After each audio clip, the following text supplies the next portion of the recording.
सबको जय मसीह की। परमेश्वर हर एक को आशीष दे। मैं परमेश्वर का धन्यवाद करता हूँ कि वो परमेश्वर आज फिर से अपने वचन को देकर आपके सामने उपस्थित किया है, जिस वचन के द्वारा आपका और आपके परिवार का उद्धार होना है। उद्धार यानी छुटकारा, क्योंकि परमेश्वर के वचन में चंगाई है, वचन में छुटकारा है और वचन में ही उद्धार है। हमारे परमेश्वर का वचन पवित्र है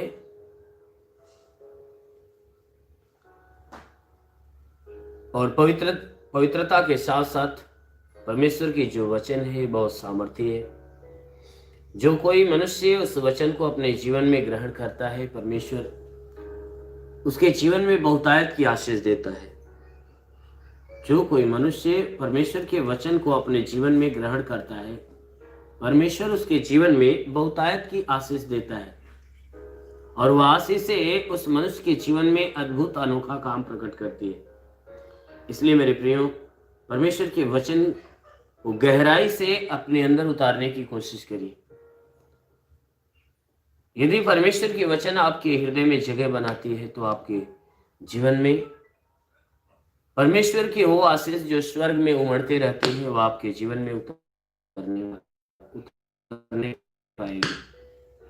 इसलिए जरूर है कि आप उस परमेश्वर के वचन की तरफ बुद्धि को, अपनी सारी ज्ञानेंद्रियों को, अपने दिल दिमाग को लगाइए और हियाव से परमेश्वर के वचन को सुनिए, ग्रहण करिए, मानिए, उस पर चलने की कोशिश करिए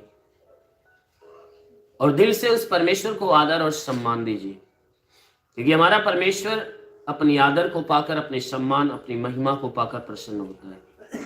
इसलिए मेरे प्रियो, उस परमेश्वर की महिमा करिए, उसका आदर करिए, उसका सम्मान करिए, जिससे उस स्वर्ग का परमेश्वर आपके जीवन में अनहोना आशीष को प्रकट करेगा। इसलिए आइए हम सब मिलकर उस परमेश्वर की महिमा करते हैं, उसको आदर देते हैं, उसको सम्मान देते हैं, उसके नाम की बड़ाई, उसके नाम की जय जयकार करते हैं। इसलिए आंखों को बंद करें, हाथों को ऊंचा करके हम उस परमेश्वर का धन्यवाद करते हैं। हे स्वर्ग और पृथ्वी के प्रभु, मैं तेरा धन्यवाद करता हूँ। जगत करता मैं तेरा धन्यवाद करता हूँ। संसार के उद्धार करता मैं तेरा धन्यवाद करता हूँ। जगत के ज्योति मैं तेरा धन्यवाद करता हूँ। हे पिता परमेश्वर, सृष्टि के मालिक, धरती पे अन्न उपजाने वाले पिता, मैं तेरा धन्यवाद करता हूँ। जगत के पालनहार परमेश्वर, मैं तेरा धन्यवाद करता हूँ। हे परमेश्वर, तूने बड़े ही सामर्थ्य से अपनी बड़ाई भुजा से इस आकाश और पृथ्वी को बनाया। तेरी निगाहें 24 घंटा मनुष्यों के चाल चलन पर टिकी रहती। तेरा नाम सेनाओं का यहोवा है। तू ही सच्चा दायित्व परमेश्वर, तू ही जगत का कर्ता, जगत का धर्ता है।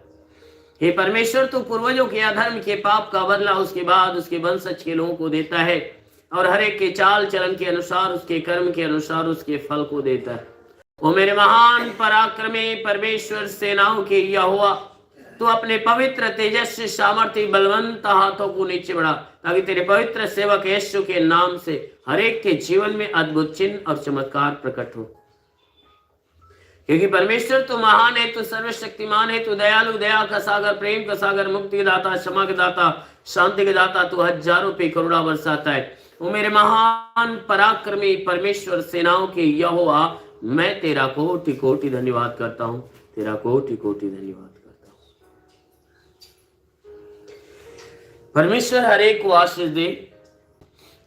मेरे प्रियो, हमारा परमेश्वर वह जीवन का दाता है। वह हर एक मनुष्य को जीवन देना चाहता है। वह नहीं चाहता कि कोई मनुष्य नाश हो जाए। हर एक मनुष्य को बचाना चाहता है। इसलिए वह अपने वचनों के द्वारा, अपने शब्दों के द्वारा हर मनुष्य को मार्ग दिखाता है कि मनुष्य उसके मार्गों को ग्रहण करे। अपने वचन के माध्यम से हर एक को समझाता है। अपने वचन के माध्यम से वह हर एक व्यक्ति को समझाता है, हर व्यक्ति को मार्ग बताता है, हर एक व्यक्ति को अपनी शिक्षाओं को सिखाता है, ताकि मनुष्य उस परमेश्वर की मर्जी के अनुसार बन जाए। परमेश्वर अपनी मर्जी हर एक व्यक्ति के जीवन में प्रकट करना चाहता है। इसलिए मेरे प्रियो, हमेशा इस बात का ध्यान दीजिए कि जो हमारा परमेश्वर हमें सिखाता है वो हमें भले के लिए, हमारे भले के लिए हमें सिखाता है। जो कुछ सिखाता है वह हमारे भले के लिए ही सिखाता है। इसलिए अवश्य है कि यदि हमें या आपको परमेश्वर के द्वारा भलाई को प्राप्त करना है तो परमेश्वर की सारी शिक्षाओं की तरफ ध्यान दीजिए और उन सारी शिक्षाओं को सुनिए, ग्रहण करिए, अपनाइए और उन शिक्षाओं के तरफ चलने की कोशिश करिए। क्योंकि परमेश्वर की वचन कहती है, नीति वचन अध्याय 7 की एक वचन कहती है, नीति वचन अध्याय 7 की एक वचन कहती है, हे मेरे पुत्र मेरी बातों को माना कर। कहता है, हे मेरे पुत्र मेरी बातों को माना कर और मेरी आज्ञाओं को अपने मन में रख छोड़। कहता है, जो मेरी आज्ञाएं तुम्हें मिलती है अपने मन के अंदर रख छोड़, मेरी आज्ञाओं को मान, इससे तू जीवित रहेगा और मेरी शिक्षा को अपनी आंख की पुतली जान, उनको अपनी उंगलियों में बांध और अपने हृदय के पटिया पर लिख ले। आमीन, हालेलुया। परमेश्वर की वचन कह रही है कि हे मेरे पुत्र मेरी बातों को माना कर। वह परमेश्वर कहता है कि हे मेरे पुत्र मेरी बात को माना कर। जो मैं तुझे जो बातें कहता हूं, जो बातें सिखाता हूं, जो सुनाता हूं, जो समझाता हूं, तू क्या काम कर कि मेरी बातों को तू माना कर। कहता है कि मेरी जो आज्ञाएं हैं वो उन आज्ञाओं को अपने मन में रख ले। कहता है मेरी सारी आज्ञा को तू अपने मन में रख ले, माना कर मेरी आज्ञाओं को और अपने मन में उसे रख ले, अपने मन में उसे रख ले। कहता है कि मेरी शिक्षा को, कहता है मेरी आज्ञाओं को मान। जो आज्ञाएं मैं तुम्हें देता हूं उन आज्ञाओं को तू अपने मन में रख ले और मन में रखने के साथ साथ कहता है मेरी आज्ञाओं को माना कर। कहता है सिर्फ मन में मत रख बल्कि मेरी आज्ञा को तू माना कर। अगर तू इतना काम करेगा तो तू जीवित रहेगा। कहता है अगर मेरी आज्ञाओं को तू माना करेगा तब तू जीवित रहेगा, तू मरने नहीं पाएगा, मृत्यु तुझे निगलेगी नहीं, अर्थात तू नरक में नहीं जाएगा। मृत्यु का मतलब होता है नरक। कहता है तू नरक में नहीं जाएगा। कब नहीं जाएगा? कि जब तू मेरी आज्ञाओं को माना करेगा। इसलिए कहता मेरे पुत्र मेरी बातों को माना कर, मेरी आज्ञाओं को अपने मन में रख ले, मेरी आज्ञाओं को मान, इससे तू जीवित रहेगा। मेरी शिक्षा को अपने आंख की पुतली समझ ले, अपने आंख की पुतली समझ ले।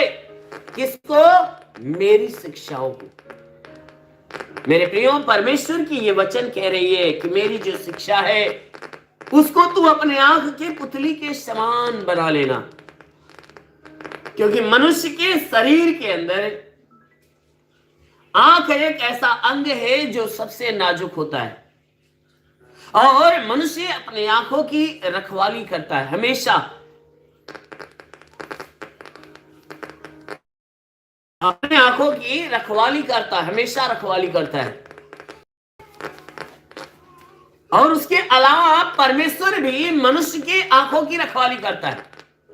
परमेश्वर भी मनुष्य के आंखों की रखवाली करता है। कैसे? कि परमेश्वर ने मनुष्य के शरीर में आंख बनाया और आंख की रक्षा करने के लिए उसने आंख के पलकों को बनाया है। आंख के पलकों को बनाया है। वह बिना सोचे समझे हर खतरे से वह पलकें क्या करती है? बचाने की कोशिश करती है। जब भी आप जो है कि आपके आंखों के अंदर, आपके आंखों के नजदीक कोई भी चीजें आती है, आपकी जो आंख की पलकें होती है वह तुरंत आंखों को ढांप लेती है। इसलिए ये पूरे शरीर के अंदर जो आंखें होती है वह बहुत नाजुक होती है और बहुत अनमोल होती है। ये आंख ही पूरे शरीर को उजाला में चलाती है। अगर आंखें मनुष्य के शरीर में ना हो तो मनुष्य का सारा शरीर अंधकार में हो जाएगा, सारा शरीर अंधकार में हो जाएगा।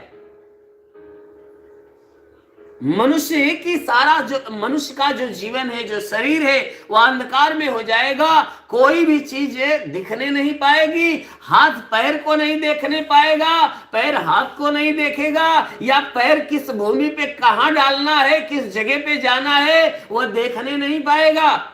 जब आंखें रहती है तो आंखें क्या करती है, पैर को भी दिखाती है कि देख भैया यहां पे कदम मत डालना क्योंकि यहां खतरा है, यहां पे कदम डाल, ये तेरे लिए भला है।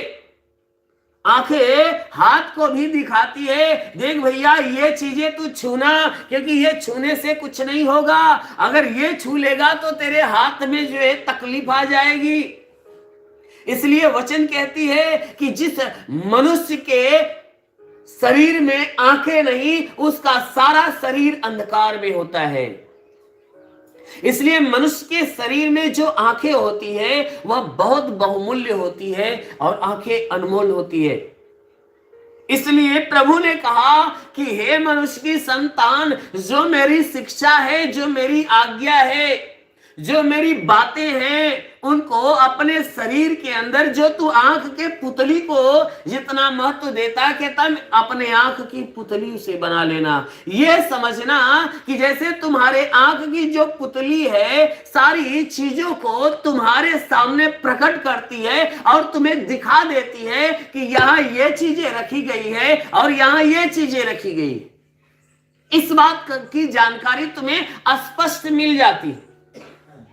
कहता ठीक उसी प्रकार जो मेरी आज्ञाएं हैं, मेरी शिक्षाएं हैं, जो मेरी बातें हैं, तेरे आंख के पुतली के समान काम करती है, तेरे आंख के पुतली के समान काम करती है। वह तुम्हें सारी चीजों को वह बताने का काम करती है कि भैया तू इस मार्ग पे चलेगा या ये काम करेगा तो तेरे लिए भला है, और ये काम करेगा तेरे लिए बुरा है, और इस मार्ग पे चलेगा तो तेरे लिए अच्छा है, और इस मार्ग पे चलेगा तो तेरे लिए खतरा है, या ऐसा काम करेगा या इस मार्ग पे चलेगा तो तू स्वर्ग में जाएगा, या ऐसा काम करेगा इस मार्ग पे चलेगा तो तू नरक में जाएगा। कहता जो मेरी बातें हैं, मेरी वचन है, तेरे आंख के पुतली के समान है। जैसे तेरे आंख की पुतली इस संसार की सारी चीजों को तुझे स्मरण दिलाती है, याद दिलाती है और दिखा देती है कि ये चीजें यहां पे है और ये चीजें ऐसा होता है। एक व्यक्ति जो जन्म का अंधा होता है वह भी देखने के लिए तरसता है कि वास्तव में पेड़ की पत्तियां कैसी होती है, पेड़ की जो पत्तियां है वह कैसी होती है, उसका रंग कैसा होता है, वह कैसे दिखने में लगती है, उसका रंग कैसा होता है, वह कैसे दिखने में लगती है।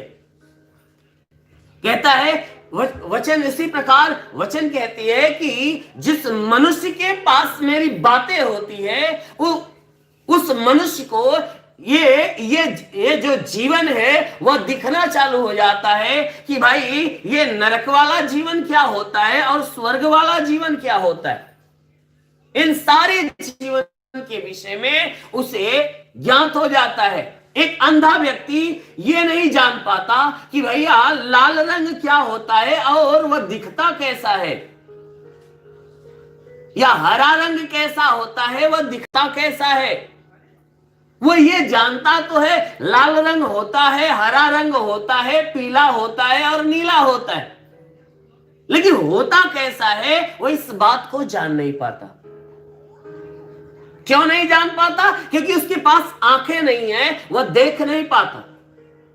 और यदि जिस व्यक्ति को आंखें होती है और जो देखने वाला होता है, अगर उससे कोई भी चीजें बताया जाता है, देख भैया ये जो कलर होता है ये लाल होता है, पीला होता है, ये ऐसा होता है, वैसा होता है, तो अपनी आंखों के द्वारा उसे देख पाता है और जान पाता है। इसलिए वचन कहती है कि हे मेरे बेटे, हे मेरे पुत्र, जो मेरी शिक्षा है, मेरी जो बातें हैं, तुम्हें हर चीज को पहचान दिखाती है, और जो मेरी बातें हैं तुम्हें अच्छे और बुरे के मार्ग दिखाती है, स्वर्ग और नरक का जीवन तुम्हें दिखाती है, और ये बात तुम्हें स्मरण कराती है, तुम्हें दिखाती है कि तुम्हें किस मार्ग पे चलना चाहिए, और तुम किस मार्ग पे चलोगे तो स्वर्ग मिलेगा, और कौन सा मार्ग पे चलोगे तो नरक जाओगे। इसलिए कहता है मेरी बातों को मान और उसे अपने आंख की पुतली समझ ले। अगर तू अपने आंख की पुतली समझ करे, उसे भली भांति अपने अंदर रखा रहेगा और उस पे चला करेगा, तो कहता है, वचन कहती है कि इतना अपने आंख की पुतली समझ, उनको अपनी उंगली में बांध ले। कहता है मेरी बातों को अपने अंगुलियों में बांध ले, अपने उंगलियों में बांध ले और अपने हृदय के पटिया पर लिख ले। कहता है मेरी बातों को अपने हृदय रूपी पटिया पर लिख ले, कि कहीं मेरी बातें तुम्हारे हृदय से बाहर न निकल जाए, कहीं मेरी बातें तुझसे भूल न जाए। कहता है कि इसके लिए तू अपने हृदय रूपी पटिया पर उसे लिख ले। मेरे प्रियो, जो हमारे परमेश्वर की जो शब्द होते हैं, जो बातें होती हैं, जो शिक्षाएं होती है, हमारे आंख के पुतली का काम करती है। एक वह व्यक्ति जो परमेश्वर को नहीं जानता, अगर उससे जाकर पूछो भैया नरक क्या होता है और स्वर्ग क्या होता है, ऐसा व्यक्ति आपको बताने नहीं पाएगा, बता नहीं पाएगा। हाँ, वो कहेगा कि नरक ऐसा होता है और स्वर्ग ऐसा होता है, लेकिन उसके भेद के विषय में वो बता नहीं पाएगा। और उस व्यक्ति से ये पूछो भैया स्वर्ग में जाने के लिए क्या करना होगा, तो वह सही सही उत्तर देने नहीं पाएगा, क्योंकि उसे ज्ञात नहीं है, उसके पास आंखें नहीं है, उसके पास परमेश्वर की दी हुई आंखें नहीं है, ये संसार की आंखें हैं, क्योंकि परमेश्वर आत्मा की आंखें उसके पास नहीं है, क्योंकि वह देखता नहीं, उस जीवन को जानता नहीं, उसे देखता नहीं, पहचानता नहीं। यदि मनुष्य जिसके पास वो आत्मा की आंखें होती है, वो सारी चीजों को भली भांति देख पाता है और जान पाता है और समझ पाता है। जैसे एक व्यक्ति किसी खतरा स्थान को देख लेता है, कहता है भैया यहाँ खतरा है, यहाँ पर ऐसी भयानक जगह है, यहाँ पर हम कदम रखेंगे हमारे प्राणों में हानि हो जाएगी। अगर मनुष्य को मालूम हो जाता है तो वहां कदम नहीं डालता, और वह देखने वाला आदमी वही कदम डालता है जहां पर अच्छा जगह होता है। ठीक उसी प्रकार जिसके पास आत्मिक आंखें होती है, ऐसा व्यक्ति जिसके पास आत्मिक आंखें हैं, जब उसको ये चीजें दिख जाता है कि भैया हम ऐसा काम करेंगे, ऐसे मार्गों पे चलेंगे तो हम नरक में जाएंगे, ऐसे मार्गों पे चलेंगे तो स्वर्ग में जाएंगे, तो ऐसा आत्मिक आंखें जिसके पास है, ऐसा मनुष्य गलत काम करने से वह कांपना चालू करेगा। गलत कामों से उसके रूह कांपना चालू करेंगे, उसके रोंगटे हिलेंगे, कांपेंगे। वह हमेशा अपने आप को बचाने की कोशिश करता है। इसीलिए वचन कहती है कि मेरे पुत्र मेरी बातों को माना कर और मेरी आज्ञाओं को अपने मन में रख छोड़। मेरी आज्ञाओं को मान, इससे तू जीवित रहेगा। मेरी शिक्षा को अपने पुतली जान, उनको अपने अंगुली में बांध ले और अपने पटिया पर उसे लिख ले। अगर हम परमेश्वर की शिक्षाओं पर, उसकी वचनों पर चलना चालू कर दे, अपने आप को उसकी शिक्षाओं के अनुसार, उसकी आज्ञाओं के अनुसार चलाना चालू कर दें, तो अवश्य है कि हम स्वर्ग के राज्य के अधिकारी बनेंगे। अवश्य है कि हम स्वर्ग में जाने के योग्य बन जाएंगे और जीवन के पुस्तक में हमारा नाम लिख दिया जाएगा। अवश्य है कि हम उस मृत्यु वाले जीवन से, नरक वाले जीवन से दूर हो जाएंगे, हम अनंत जीवन के योग्य ठहरेंगे। हालेलुया। इसलिए आइए वचन की तरफ चलते हैं। यूहन्ना रचित सुसमाचार अध्याय 5 वचन 24 से। यूहन्ना रचित सुसमाचार अध्याय 5 वचन 24, नया नियम, पेज नंबर 137। सब लोग ध्यान पूर्वक देखिए, सुनिए।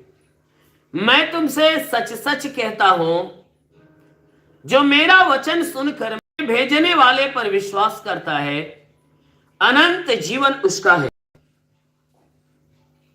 अनंत जीवन उसका है और उस पर दंड की आज्ञा नहीं होती, परंतु वह मृत्यु से पार होकर जीवन में प्रवेश कर चुका है। मैं तुमसे सच सच कहता हूं, वह समय आता है और अब है, जिसमें मृतक परमेश्वर के पुत्र का शब्द सुनेंगे, और जो सुनेंगे वे जिएंगे, क्योंकि जिस रीति से पिता अपने आप को जीवन, अपने आप में जीवन रखता है, उसी रीति से उसने पुत्र को भी यह अधिकार दिया है कि अपने आप में जीवन रखे, वरन उसे न्याय करने का भी अधिकार दिया है, इसलिए कि वह मनुष्य का पुत्र है। इससे अचंभा मत करो, क्योंकि वह समय आता है कि जितने कब्रों में हैं वे उसका शब्द सुनकर निकल आएंगे। जिन्होंने भलाई की है वे जीवन के पुनरुत्थान के लिए जी उठेंगे, और जिन्होंने बुराई की है वे दंड के पुनरुत्थान के लिए जी उठेंगे। हालेलुया। मेरे प्रियो, यहां परमेश्वर की वचन कहती है, यीशु मसीह कह रहा है कि मैं तुमसे सच सच कहता हूं। एक बात को फिर बताना चाहता हूं, क्योंकि कई बार मैं इस बातों को बार बार बताने की कोशिश करता हूं, क्योंकि यीशु मसीह हर बात को बोलने से पहले जब कोई अच्छी बातें, खरी बातें बोलता था, तो हर बात बोलने से पहले एक बात जरूर कहता था कि मैं तुमसे सच सच कहता हूं। यीशु मसीह इसलिए सच सच कहने की बातें करता था, क्योंकि मनुष्य जो है वह संदेश से भरा हुआ होता है, दो चित्ता होता है। मनुष्य संदेश से भरा हुआ होता है, वह दो चित्ता होता है।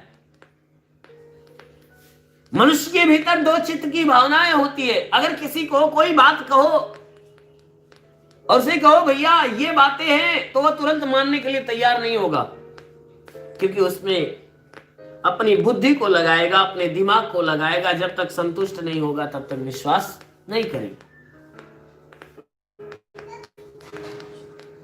किसी व्यक्ति, कोई जो यीशु को नहीं जानता, अगर आप उस व्यक्ति के पास जाकर यीशु मसीह के विषय में बताओ कि भैया देखो यीशु मसीह ही उद्धार करता है, आप विश्वास करोगे तो स्वर्ग में चले जाओगे, उसके पास चलोगे, विनती प्रार्थना करोगे, आपकी बीमारी चली जाएगी, वो आपकी बातों को विश्वास नहीं करेगा। क्योंकि यीशु ने कहा है कि जब तक मनुष्य चिन्ह चमत्कार को नहीं देखेगा विश्वास नहीं करेगा, क्योंकि हर व्यक्ति चिन्ह और चमत्कार को मांगता है। हर एक व्यक्ति को चिन्ह और चमत्कार की जरूरत होती है। जब तक नहीं देखता विश्वास नहीं करता है। लेकिन प्रभु ने यह भी बातें कहा है कि धन्य है वे जो बिना देखे, बिना सोचे समझे मुझ पर विश्वास कर लेते। लेकिन देखा जाए तो हर व्यक्ति जब तक चिन्ह चमत्कार को नहीं पाता विश्वास नहीं करता। इसीलिए यीशु मसीह हर बार मनुष्य से कोई बातें कहता था तो यह बात जरूर कहता था कि मैं तुमसे सच सच कहता हूं।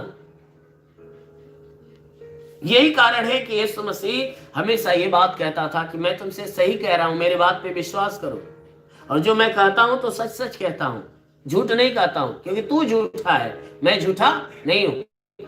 संसार का हर व्यक्ति झूठा है। लेकिन यीशु मसीह कह रहा है कि मैं झूठा नहीं हूं, इसलिए मैं जो कहता हूं सच कह रहा हूं, मेरी बातों को मान ले।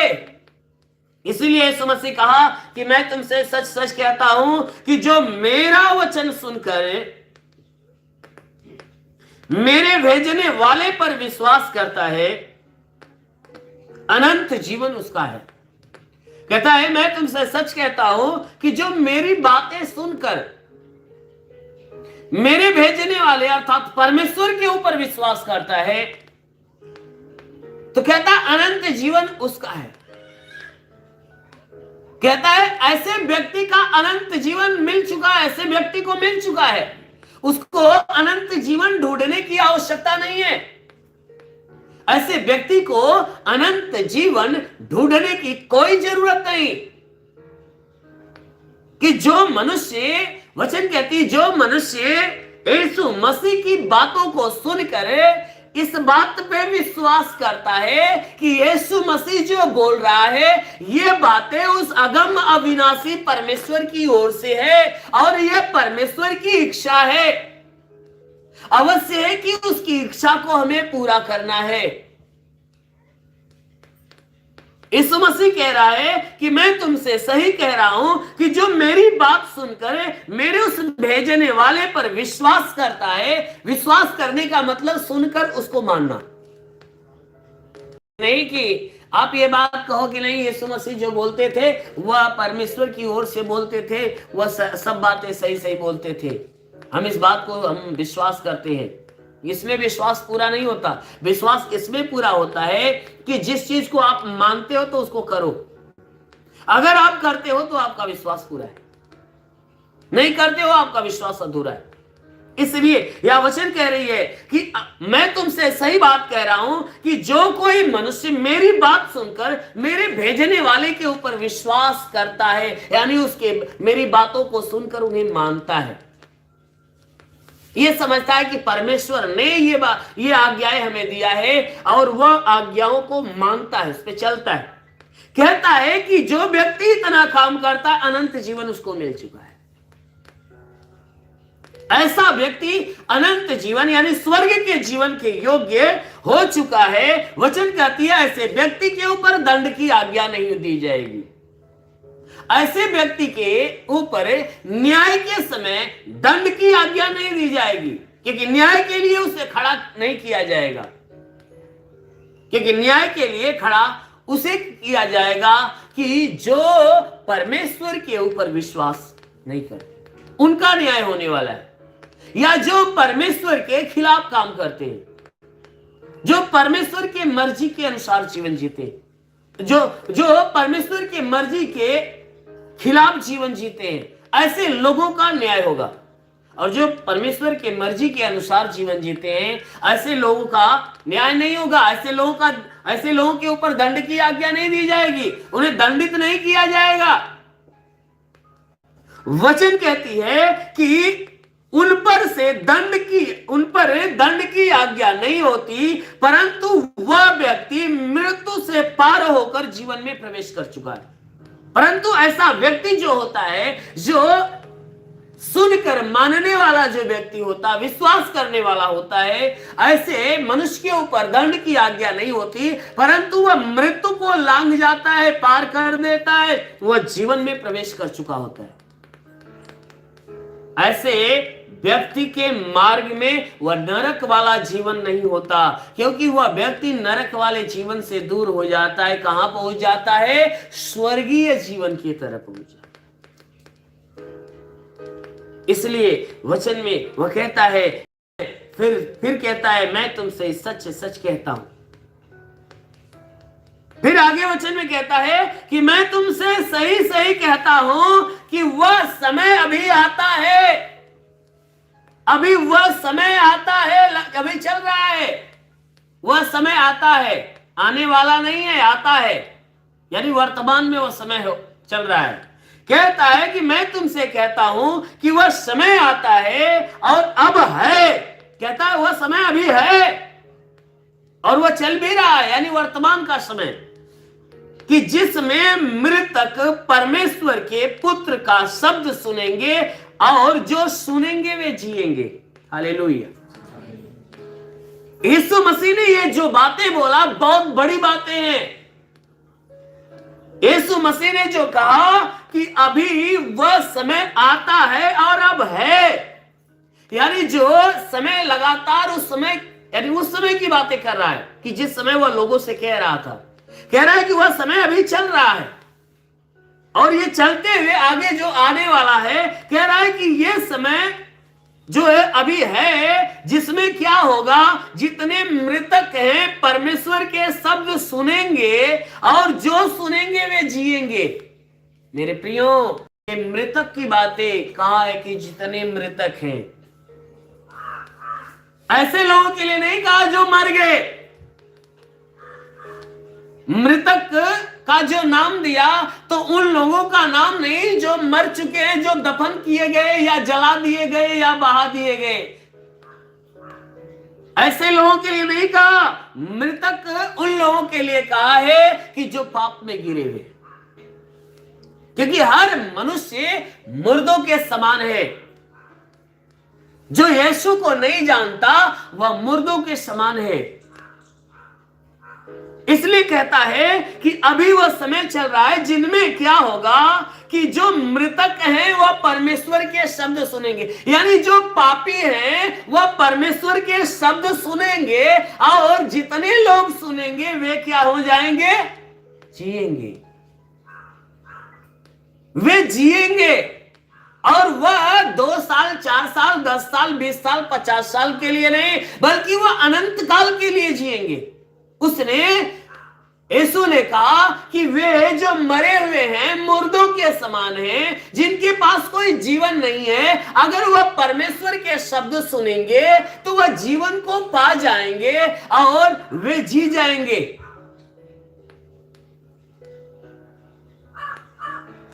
एक बात है, यीशु मसीह का एक चेला था जिसके घर पे किसी की मृत्यु हो गई थी, उसे खबर मिलती है और यीशु मसीह क्या करते हैं, उस व्यक्ति से कहते हैं कि एक काम कर, मेरे से हो ले। तब तक वह व्यक्ति उस यीशु मसीह से कहता है, प्रभु हमारे घर पे मुर्दा पड़ा हुआ है, एक काम करते हैं, जाते हैं उसका क्रियाक्रम करके आते हैं तो आपके पीछे हो लेते हैं, उसको दफना उफना के आते हैं तो आपके पीछे हो लेते हैं। यीशु मसीह ने उस व्यक्ति से कहा, सुन, मुर्दों को मुर्दा गाड़ने दे और तू मेरे पीछे हो ले। मुर्दों को मुर्दा गाड़ने दे, तू मेरे पीछे हो ले। उसने कहा जितने मुर्दे लोग हैं तो मुर्दों के चक्कर में तो पड़े हुए हैं। जो मुर्दा, इस समय जो व्यक्ति मुर्दा बना हुआ है उसके चक्कर में तमाम मुर्दे तो पड़े हुए हैं, यानी तमाम लोग तो पड़े हुए हैं। जितने लोग उस मुर्दे के दफनाने के चक्कर में थे, यीशु मसीह ने कहा वे मुर्दे उस मुर्दे के चक्कर में पड़े हैं, तुम तो जीवन को पा गए हो, इसलिए तुम मेरे पीछे हो लो। कह रहा है कि तुम तो जीवन को पा गए हो, जीवन के बारे में जान गए हो कि वास्तव में जीवन है क्या, क्या जरूरी है, इस भेद के बारे में तुम जान गए हो, इसलिए तुम्हें उस मुर्दों के पास जाने की जरूरत नहीं है, क्योंकि वह तो सच में मुर्दा हो गया, वह किसी काम का नहीं है, तो इसलिए तेरा जाना ठीक नहीं, तू मेरे पीछे हो ले। क्योंकि जो जीवन के विषय में जानते नहीं वह तो उस मुर्दे के पीछे लगे हुए हैं, इसलिए मुर्दों को मुर्दा गाड़ने दे और तू मेरे पीछे बोले। ठीक उसी प्रकार यहां यीशु मसीह कह रहा है कि जिनमें मृतक परमेश्वर के पुत्र का शब्द सुनेंगे, जिसमें मृतक जितने हैं परमेश्वर के पुत्र का शब्द सुनेंगे और जो सुनेंगे वे जिएंगे। जो सुनेंगे वे जिएंगे। जो परमेश्वर के बातों को सुनता है और सुनकर ग्रहण करता, मान लेता, वह अनंत जीवन का वारिस हो जाता है। यानी वह स्वर्ग का जीवन यानी अनंत काल का जीविता बन जाता है। क्यों? क्योंकि वह जीवित परमेश्वर को ग्रहण कर लेता है। क्योंकि परमेश्वर यीशु मसीह ने कहा कि मैं चाहता हूं कि जैसे मैं जीवित हूं वैसे तुम भी जीवित रहो। तो जो कोई मनुष्य उस जीवित परमेश्वर को ग्रहण कर लेता है, वह जीविता परमेश्वर उसे अनंत जीवन दे देता है। उसी बात को यीशु ने कहा कि जिनमें मृतक जब परमेश्वर के पुत्र के शब्द को सुनेंगे तो वे सुनने वाले जिएंगे, क्योंकि जिस रीति से पिता अपने आप में जीवन रखता है। कहता है इसलिए क्योंकि जिस रीति से वह परमेश्वर अपने आप में जीवन रखता है कि मैं अनंत जीवन, अनंत काल का जीविता हूं, उसी रीति से उसने पुत्र को भी यह अधिकार दिया है कि अपने आप में जीवन रखे। जैसा परमेश्वर को अधिकार है, वह परमेश्वर अपना अधिकार पुत्र यानी यीशु मसीह को दे दिया है। इसी बात के लिए यीशु कह रहा है कि जिस रीति से पिता अपने आप में जीवन रखता है, उसी रीति से उसने पुत्र को भी अधिकार दिया है। लोगों से अपने विषय में कह रहा था कि जैसे पिता अनंत काल का जीविता है ना, उसको ये जीवन का अधिकार है, तो वैसे वह पिता ने इस पुत्र को भी वह जीवन का अधिकार दिया है कि वह अपने आप में जीवन रखे। वरन उसे न्याय करने का भी अधिकार दिया है। वरन न्याय करने का भी अधिकार दिया है, इसलिए कि वह मनुष्य का पुत्र है। इसलिए कि वह मनुष्य का पुत्र है, क्योंकि परमेश्वर यानी यीशु मसीह जब इस संसार में आया, जो उसकी शरीर थी वह मनुष्य की शरीर थी। उसके भीतर जो आत्मा थी परमेश्वर की आत्मा थी। इसलिए बार बार जो पुत्र का नाम लेता था, यह शरीर को कहता था यह पुत्र है, और जो पिता का नाम लेता था वह अपने स्वयं की आत्मा को यानी परमेश्वर की आत्मा जो उस शरीर के अंदर थी। इसलिए बार बार वह कह रहा था कि भाई जो अधिकार वो जब परमेश्वर आत्मा में जब परमेश्वर आत्मा में था, जैसा अधिकार उस समय था, यानी जब वह मनुष्य बनकर यहां नहीं आया था, जैसा अधिकार उस समय था वैसा ही अधिकार अब इस पुत्र में आ गया है। क्योंकि अब शरीर में जब हो गया है तो अधिकार इस शरीर वाले को के अंदर भी, शरीर के अंदर भी हो गया है। इसलिए यीशु मसीह बार बार कहता था कि जो कुछ तुम मुझे करते हुए देखते हो और जो कुछ तुम मुझे बोलते हुए देखते हो, ये मैं अपनी ओर से नहीं, ये शरीर अपनी ओर से नहीं, परंतु पिता इस शरीर के अंदर रहकर वो सारी बातें बोलता है और करता है। हालेलुया। इसीलिए वह वचन में कह रहा है कि वरन उसे न्याय करने का भी अधिकार दिया गया है, इसलिए कि वह मनुष्य का पुत्र है। इससे अचंभा मत करो। कह रहा है ये बात सुनकर अचंभित मत हो। कहता है आश्चर्य में मत पड़ो, क्योंकि वह समय आता है, क्योंकि अब वह समय आता है, इस समय के बाद वह समय आता है कि जितने कब्रों में हैं वे उसका शब्द सुनकर निकल आएंगे। जिन्होंने भलाई की है वे जीवन के पुनरुत्थान के लिए जिएंगे, और जिन्होंने बुराई की है वे दंड के पुनरुत्थान के लिए जी उठेंगे। दंड के पुनरुत्थान के लिए जी उठेंगे।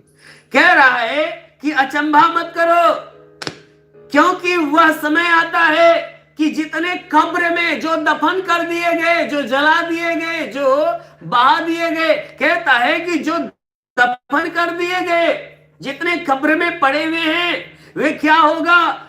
वह समय आता है कि वे भी क्या करेंगे? उसका शब्द सुनेंगे।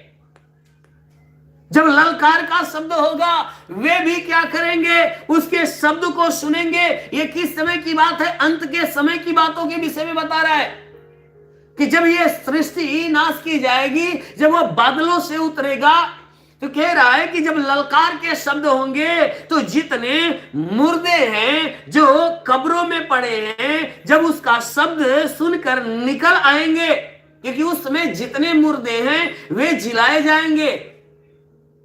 तो कह रहा है कि उसका शब्द सुनकर जितने कब्रों में से निकल आएंगे, तो उनमें जितने लोग भलाई का काम किए हैं तो वह जीवन पाने के लिए, पुनरुत्थान के लिए उठेंगे।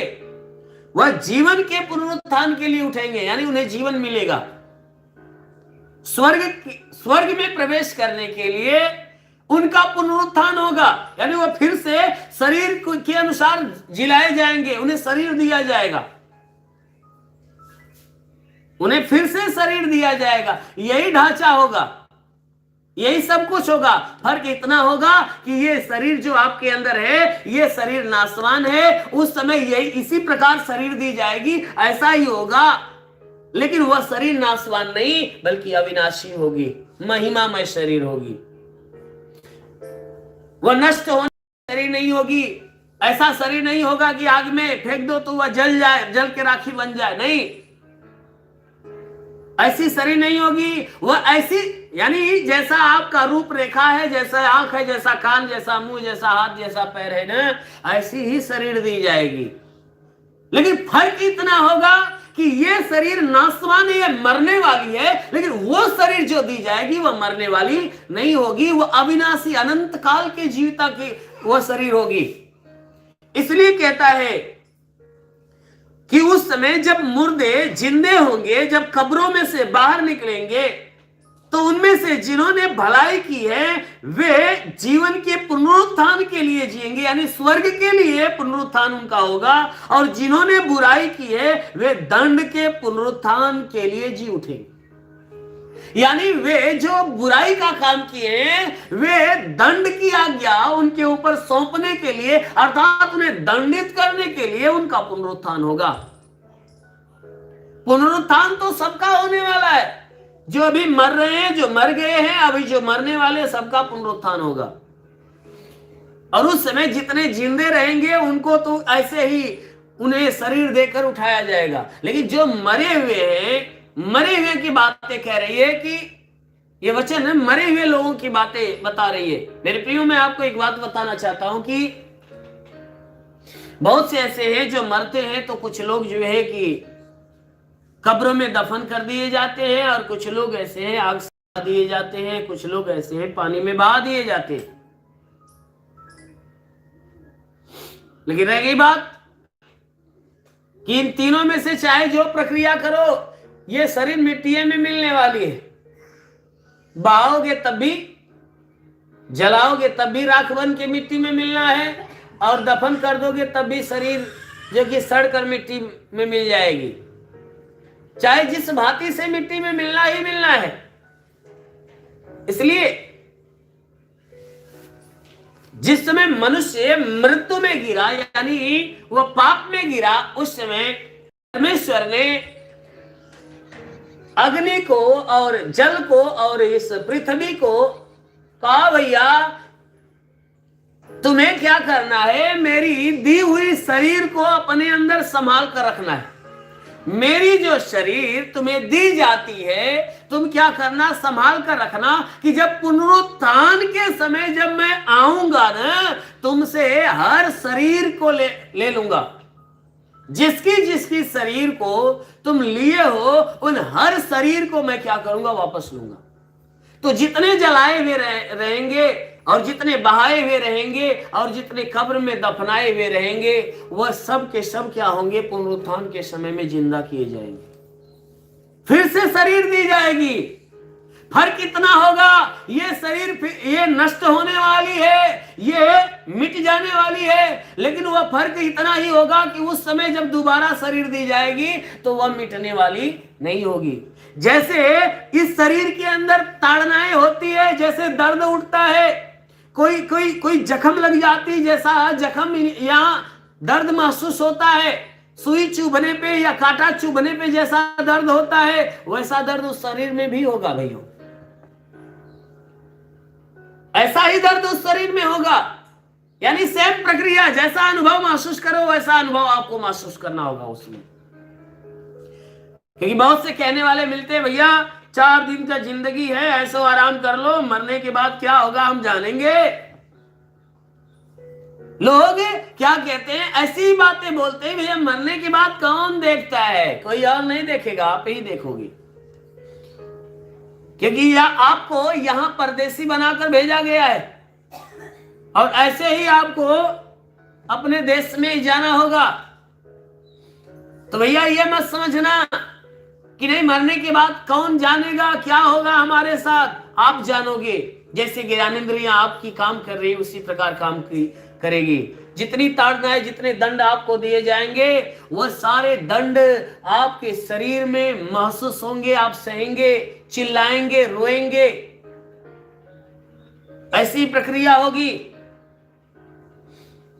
पुनरुत्थान के समय में जितने पहले मरे हुए लोग रहेंगे उन कब्रों में से बाहर किया जाएगा। तो वचन कह रही है कि वह समय अभी आता है, वह समय आता है कि जितने मरे हुए लोग जब वो ललकार के शब्द सुनाई पड़ेंगे तो वह मुर्दे क्या होंगे, जी जी कर उठना चालू करेंगे, निकलना चालू करेंगे। तो उनमें से जितने भलाई के काम किए हैं, यानी परमेश्वर के मार्ग पे चले हुए लोग हैं, वे जीवन के लिए उनका पुनरुत्थान होगा, और जितने बुराई का काम करने वाले लोग हैं उनको दंड के लिए उनका पुनरुत्थान होगा, दंड के लिए वे जिलाए जाएंगे और हर प्रकार का दंड उनके ऊपर सौंपा जाएगा। लेकिन सिर्फ दंड नहीं दिया जाएगा मेरे प्रियो, आपने जीवन में जितना पाप किया है, जितना गुनाह किया है, हर एक पाप का एक एक करके बदला आपसे लिया जाएगा, एक एक पाप का दंड आपसे लिया जाएगा।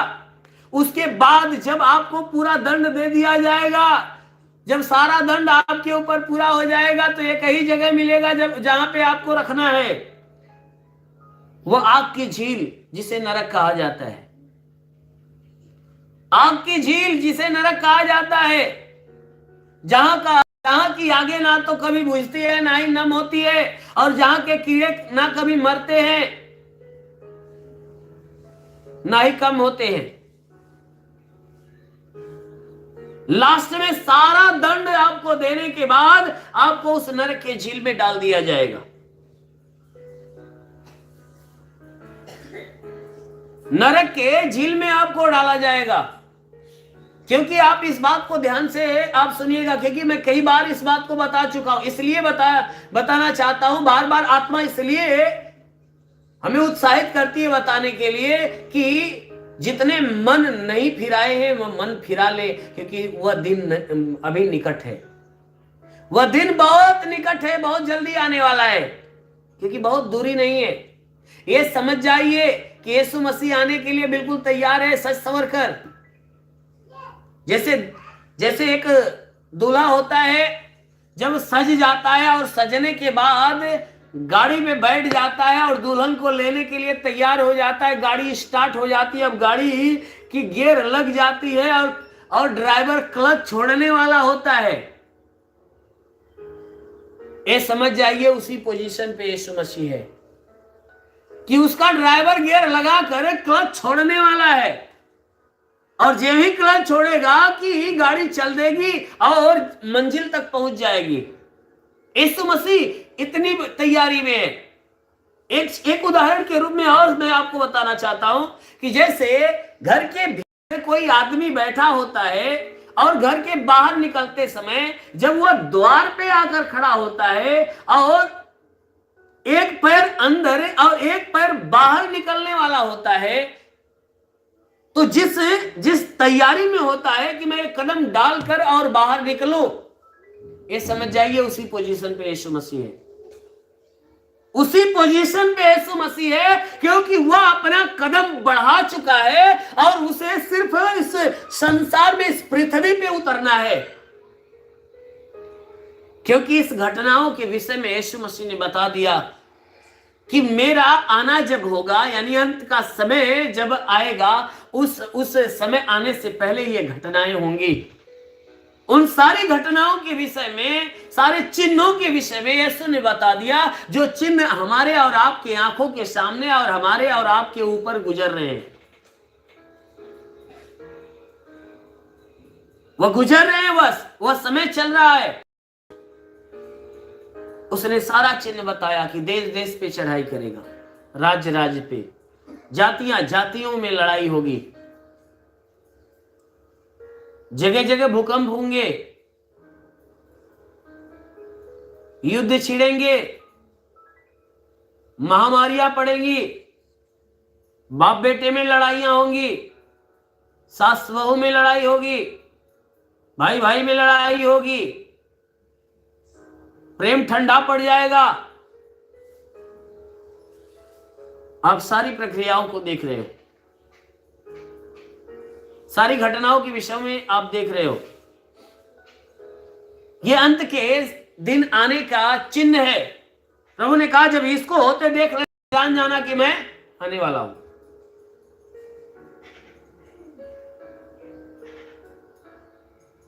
वह आने वाला है, इसलिए बार बार ये बातें बताना चाहता हूं कि भाई जितने मन न फिराए हैं वे मन फिरा ले, और मन फिराकर अपने पापों का पश्चाताप कर ले कि वह अंत का समय आने से पहले, जो अंत का समय आने वाला है, जो अंत का समय आने वाला है, जो यीशु मसीह बादलों से उतरेगा, वो समय आने से पहले मनुष्य अपना मन फिरा ले कि वह अनंत मृत्यु की तरफ न जाए, वह दंड के लिए न सौंपा जाए, परंतु वह जीवन के लिए चुना जाए।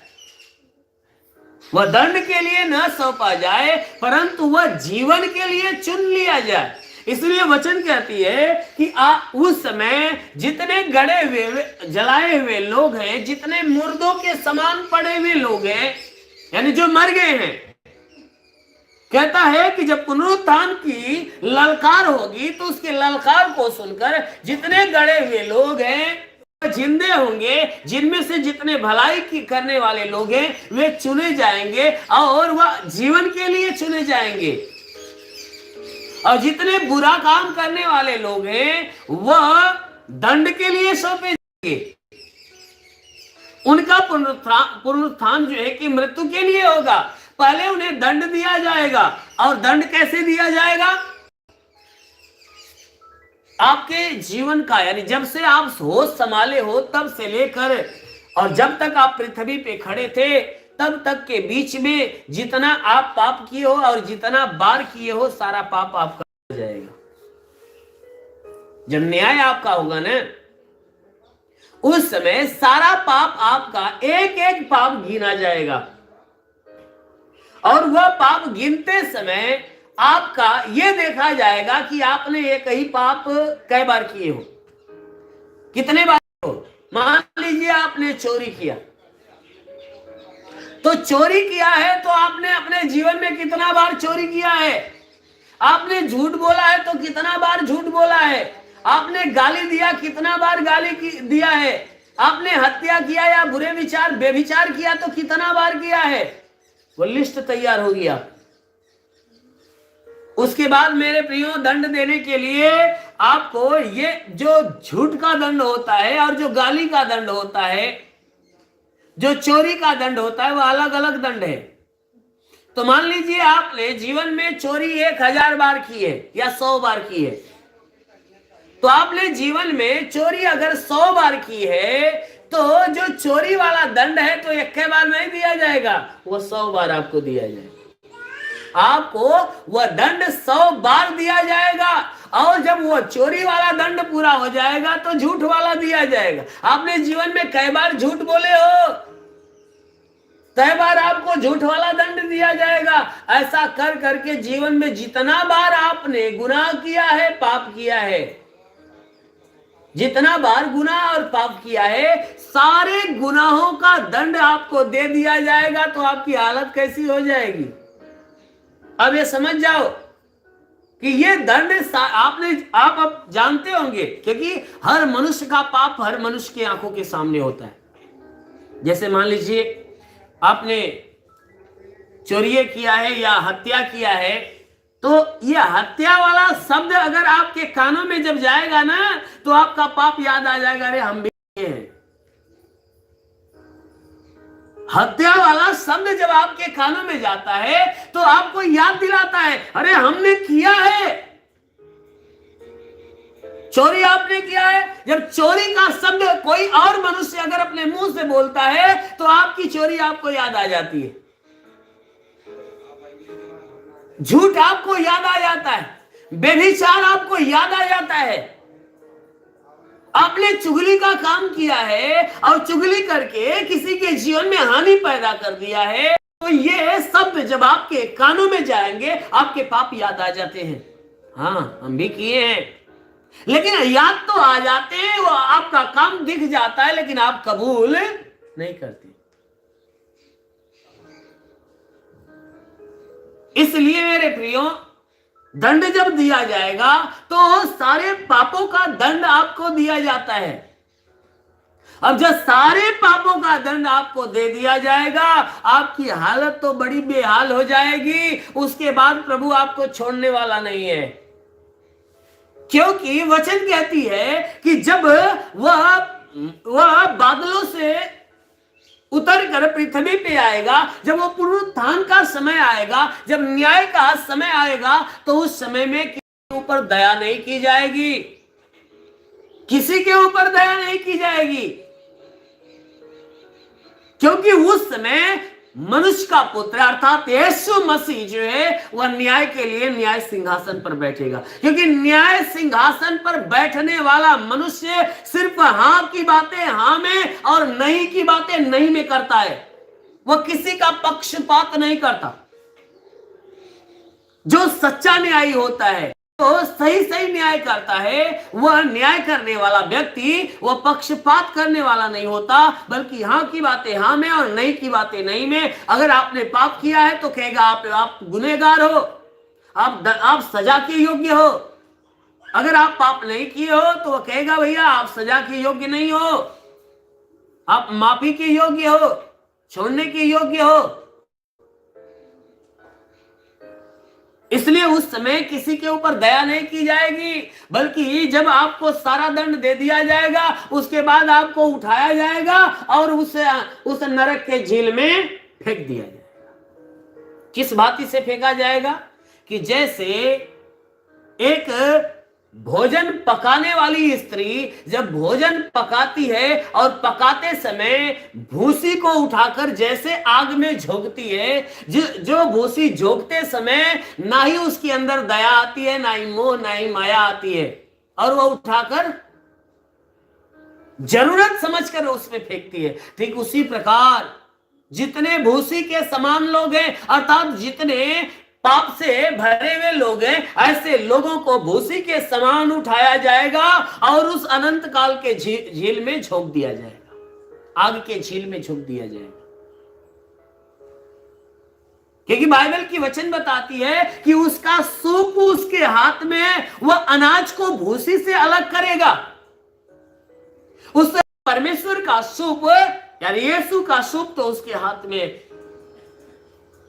क्योंकि यूहन्ना बपतिस्मा देने वाला जब बपतिस्मा दे रहा था, कुछ लोग उसके समीप आए, सवाल किए कि क्या तू ही मसीह है? उसने कहा नहीं भैया, अरे हम तो उसका मार्ग सीधा करने वाले हैं। अरे मेरे बाद जो आने वाला जो है ना, मैं तो उसके जूती का बंद खोलने के योग्य नहीं हूं।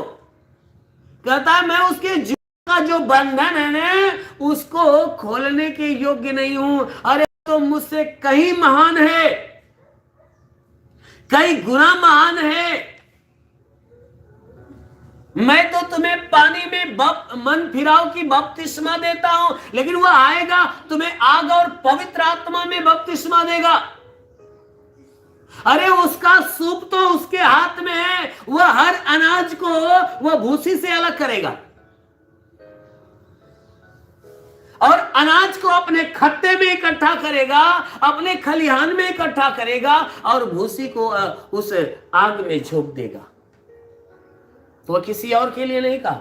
वह अनाज वे लोग हैं जो धर्म के मार्ग पे चलने वाले, अर्थात परमेश्वर के मार्ग पे चलने वाले हैं, जो परमेश्वर की सुनने मानने वाले लोग हैं। वे अनाज के समान हैं, उन्हें खत्ते खलिहान में रखा जाएगा। वह खत्ता खलिहान कोई और नहीं बल्कि स्वर्ग है। ऐसे लोगों को स्वर्ग में रखा जाएगा और जितने बुरे लोग हैं वे भूसी के समान हैं और जैसे भूसी को आग में झोंका जाता, ऐसे लोगों को वह बटोरेगा, आग में झोंक देगा। इसीलिए यूहन्ना ने कहा कि वह उसका न्याय तो यानी उसके हाथ में है, उसका सूप यानी उसका न्याय उसके हाथ में है। जैसे जैसे घर की स्त्रियां अनाज को जब भूसी से अलग करना होता है, सूप में अनाज को लेकर उसको फटकारती हैं, और फटकारने के बाद क्या होता है कि बार बार जब फटकारती हैं तो अनाज क्या करता है, हवा में ऊंचा उछलता है और फिर जाकर सूप पे गिरता है। बार बार उस पे फटकार लगती है। ध्यान से सुनिएगा,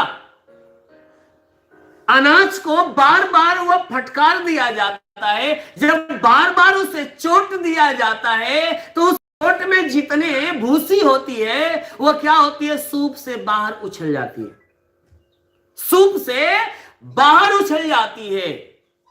किसके दबाव से?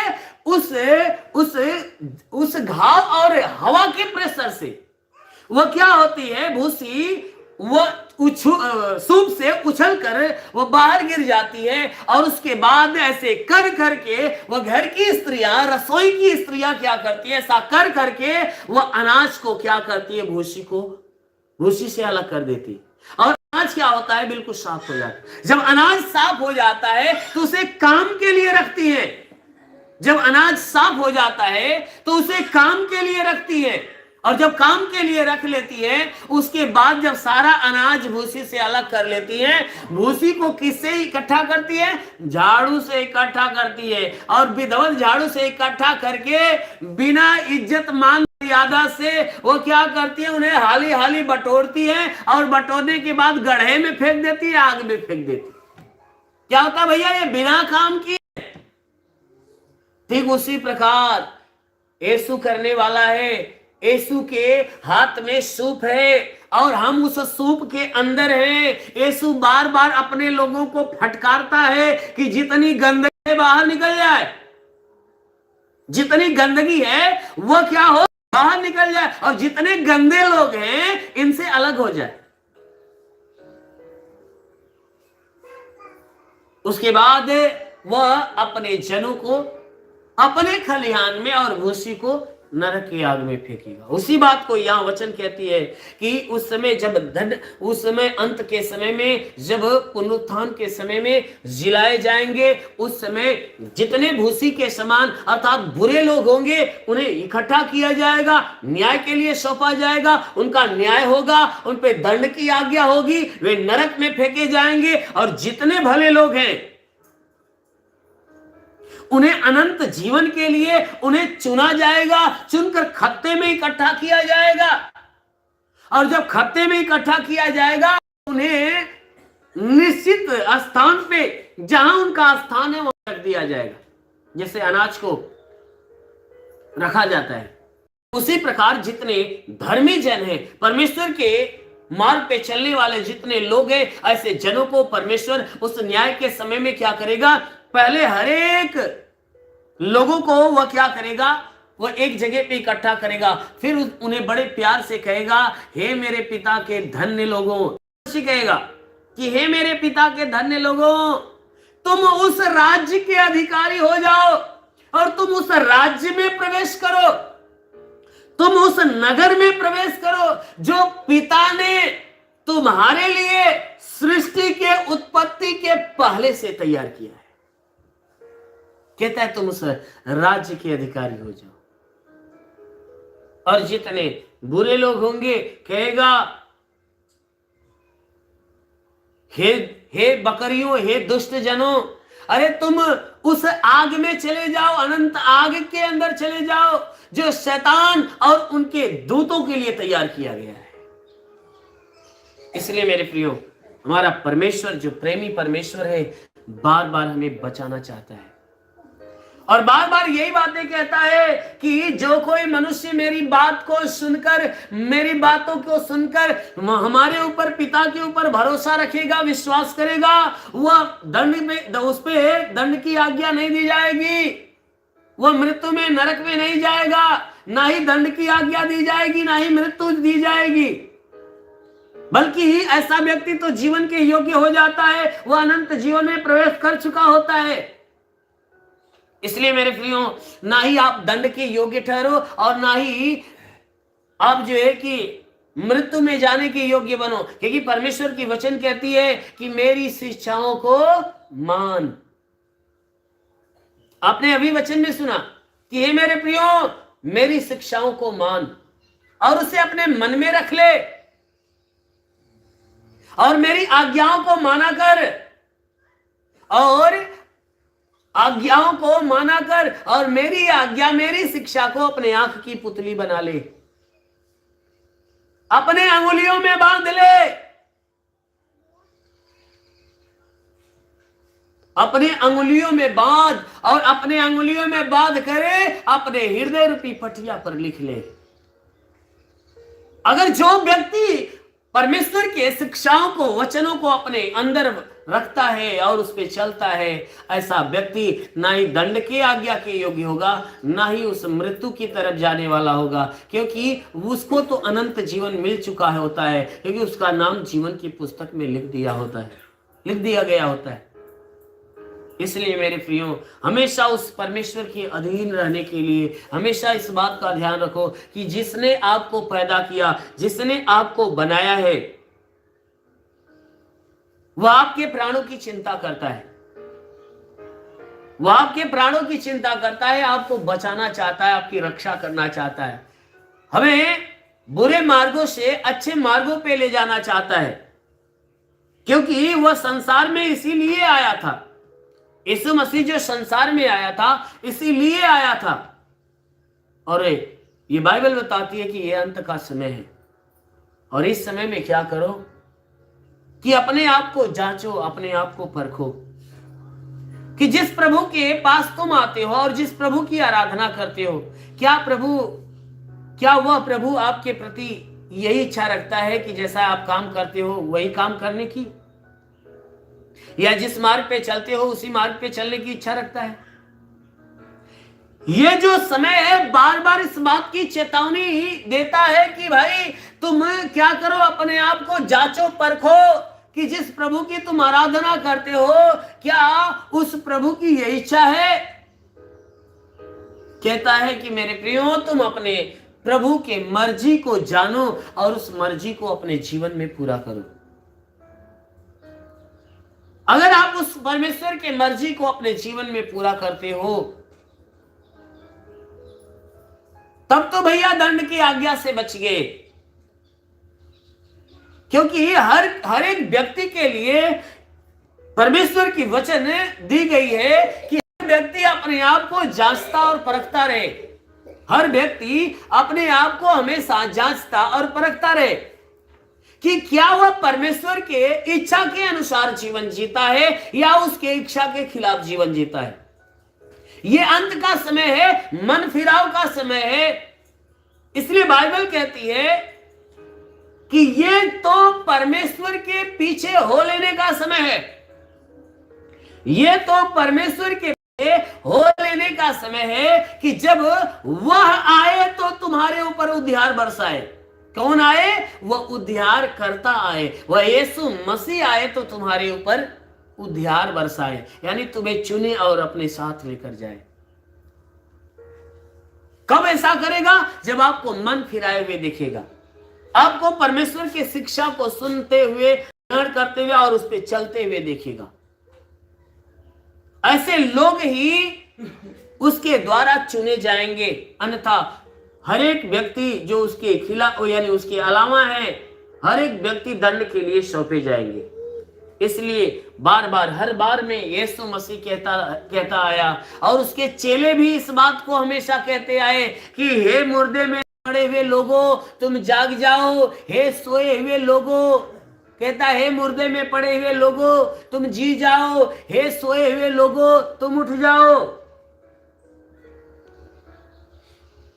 कहता है तुम जी जाओ और उठ जाओ। मुर्दों के समान वे लोग हैं जो परमेश्वर को नहीं जानते, उन्हें कहता है तुम लोग जिंदा हो जाओ, तुम परमेश्वर को जान जाओ और जानने के बाद तुम भी उस परमेश्वर के समान जीविता बन जाओ, क्योंकि ये जीविता बनने का समय है। कहता है हे सोए हुए लोगों उठ जाओ, क्योंकि जो मसीह को जानते हुए भी उसके मार्ग पे नहीं बने रहते, जो मसीह को जानते हुए, परमेश्वर को जानते हुए भी परमेश्वर से प्रेम करते हुए भी उसकी आज्ञाओं में बने नहीं है। कहता है सोए हुए लोगों तुम उठ जाओ। अगर तुम उठ जाओगे तब मसीह की ज्योति तुम्हारे ऊपर चमकेगी। हालेलुया। आप इफिसियों अध्याय 5 की 14 वचन को उठाकर देखोगे, साफ साफ ये वचन आपके इन बातों की तरफ इशारा करती है कि हे सोए हुए लोगों जाग जाओ, हे मुर्दों में से क्या करो, जिंदा हो जाओ, जी उठो, तब मसीह की ज्योति तुम्हारे ऊपर चमकेगी। अगर मसीह की ज्योति या मसीह का प्रकाश, मसीह का जीवन प्राप्त करना है,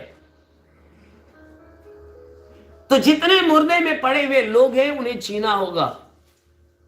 क्योंकि हर कोई व्यक्ति ये चाहता है, हर कोई व्यक्ति जो मसीह को जानता हो या जो नहीं जानता हो, हर व्यक्ति अपने मन में ये इच्छा रखता है कि हम मरी तो स्वर्गमय में जाएं। हर व्यक्ति चाहता है हम नरक में न जाए। किसी से पूछो भैया आप नरक में जाओगे कि स्वर्ग में, वो बड़े ताव से कहेगा भैया जाए तो स्वर्ग में जाए कि नरक में कहा जाए।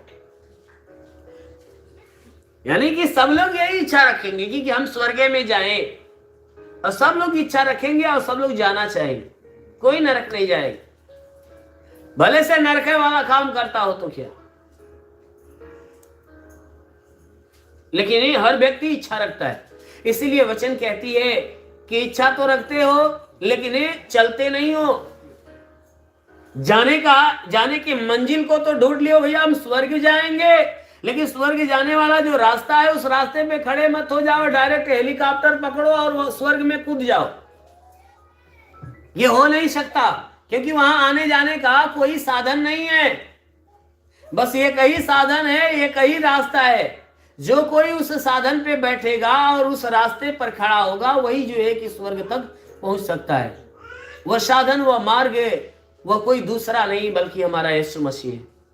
जब तक कोई मनुष्य यीशु मसीह में नहीं होगा और यीशु मसीह को अपने अंदर नहीं लेगा, तब तक वह स्वर्ग में नहीं जा सकता। इसीलिए पौलुस ने कहा कि हे सोने वाले लोगों जाग जाओ। सिर्फ यीशु का नाम लेने से या यीशु के ऊपर विश्वास कर लेने से आप स्वर्ग में नहीं जा सकते। या हे मुर्दों के समान लोगों, हे इस अंधकार में फंसे हुए लोगों, संसार में डूबे हुए लोगों, तुम क्या करो, तुम जी जाओ, तुम अपने होशो हवास में हो जाओ, अपने ख्याल में हो जाओ कि तुम्हें क्या करना चाहिए, उस बात की तरफ ध्यान दो। तब मसीह की ज्योति तुम्हारे ऊपर चमकेगी, उसकी दृष्टि तुम्हारे ऊपर पड़ेगी और वह चुनेगा, तुम्हें साथ लेकर जाएगा। मेरे प्रियो, अंत का समय बहुत नजदीक है। ये मन फिराना बहुत जरूरी है। यदि आपके अंदर कोई भी प्रकार की गंदगी है, कोई भी प्रकार के गुनाह, कोई भी प्रकार के पाप है, तो उन्हें अपने अंदर से बाहर निकालिए। आप परमेश्वर की पवित्रता को अपने अंदर ग्रहण करिए, उसे उत्पन्न करिए। आप मन से शुद्ध हो जाइए, वचन से शुद्ध हो जाइए, अपने कामों से शुद्ध हो जाइए। क्योंकि हर वह व्यक्ति जो मन और वचन और अपने कामों से शुद्ध होगा, जो पवित्र होगा, वही स्वर्ग के योग्य होगा। क्योंकि वहां पे कोई पापी का गुजारा नहीं है, कोई भी पापी आदमी का वहां गुजारा नहीं है। क्योंकि स्वर्ग में वही जाएगा जो निष्पाप निष्कलंक होगा। इसलिए वह वचन में बार बार चिल्ला चिल्ला कर कहता है, भैया मैं तुमसे विनती कर करके तुझे समझाता हूं कि जैसी चाल हमने चली वैसी तुम भी चलो। क्योंकि बहुत से आए संसार के अंदर उन मार्गों पे चलते गए, वैसी चाल चलते गए और तुम्हें सिखाते गए। इसलिए कहता है अब मैं लास्ट में तुम्हें रो रो कर तुमसे विनती करके तुम्हें समझा रहा हूं कि मेरे प्रियो, तुम बुराई को छोड़ो, भलाई का मार्ग धारण करो। परमेश्वर की शिक्षाओं को जो तुम सुनते हो उसे ग्रहण करो, अपने जीवन में उतारो और उस पर चलो। तब जाकर मसीह की ज्योति तुम्हारे ऊपर चमकेगी और तुम पाप से छुटकारा पाओगे और स्वर्ग के राज्य के योग्य बन जाओगे। आमीन। कहता है तब तुम स्वर्ग के राज्य के लायक बन जाओगे और तुम्हें स्वर्ग में लिया जाएगा, अन्यथा उस दंड के आज्ञा के लिए सौंपे जाओगे और तुम पे भारी दंड दिया जाएगा। उसके बाद तुम्हें मृत्यु में डाल दिया जाएगा। आइए आंखों को बंद करिए। पश्चाताप का समय है।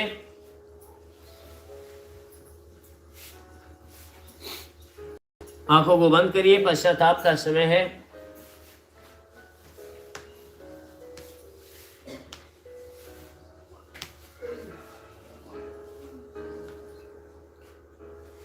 अपने सारे अपराध क्षमा करिए। प्रभु ने कहा है कि क्षमा दोगे तो तुम्हें क्षमा मिलेगी।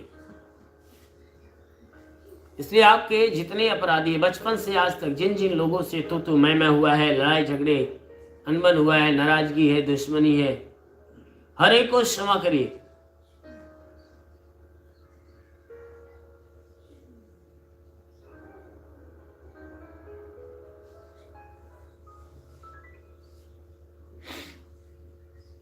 हर एक को क्षमा करिए। जिनसे लड़ाई झगड़ा है, जिनके प्रति दुश्मनी है, आपके अंदर घृणा की भावना है, नफरत है, जलन है, बदले की भावना है, वो सारी भावनाओं को निकाल कर प्रभु से कहो, प्रभु मैं आपको क्षमा करता हूं।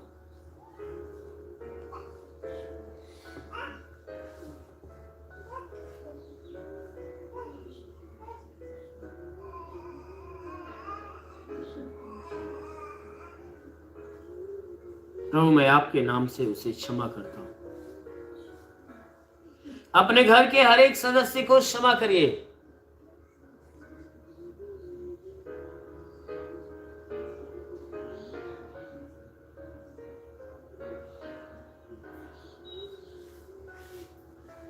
घर के अंदर जितने भी लोग हैं उन्हें क्षमा करिए। किसी के साथ तो मैं हुआ है तो अपने मित्रों को क्षमा करिए, अपने पड़ोसियों को क्षमा करिए, अपने नात रिश्तेदारों को क्षमा करिए।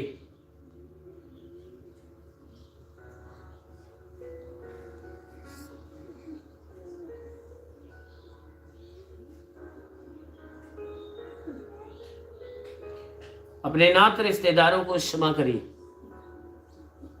हर एक को दिल से क्षमा करिए।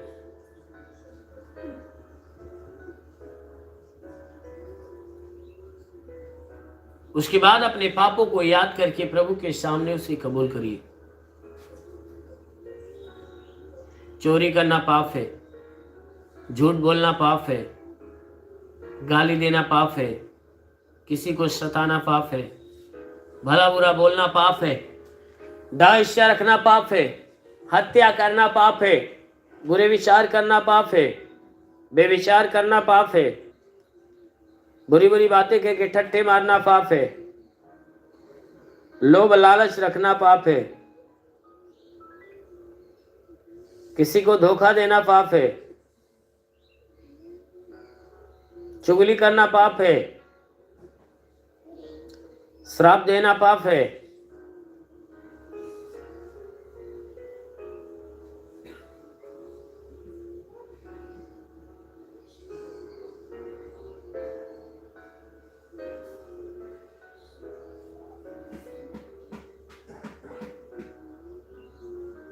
जो भी आपके द्वारा पाप हुआ है प्रभु के सामने उसे कबूल करो।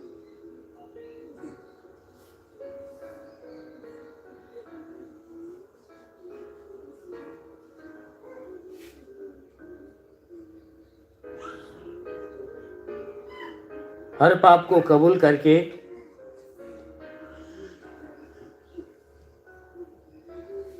प्रभु के सामने अपने आप को दोषीदार ठहराइए।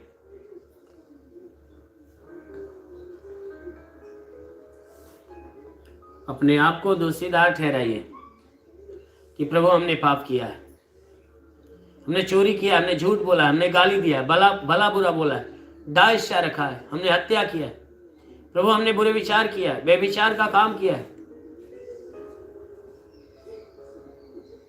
हमने गर्भपात किया, बुरी बुरी बातें करके ठट्ठे मारे, लोभ लालच रखा, धोखा दिया, चुगली किया, श्राप दिया है,